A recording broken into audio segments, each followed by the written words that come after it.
മച്ചകത്തമ്മയെ കാൽ തൊട്ടു വന്ദിച്ചു മകനെ തുടങ്ങു നിൻ യാത്ര. അദ്വൈത വേദാന്ത ചിന്തതൻ വഴിയിലൂടാദ്യന്തമില്ലാത്ത യാത്ര, ഒരറിവില്ല പൈതലിൻ യാത്ര.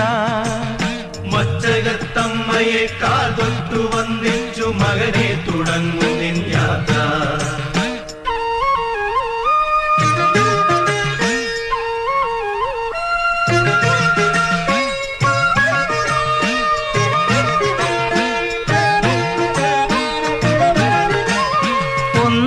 നിന്നെ ഇഹ രണ്ടെന്നു കണ്ടുള്ളൊരിണ്ടലുകൾ പോക്കുന്ന യാത്ര.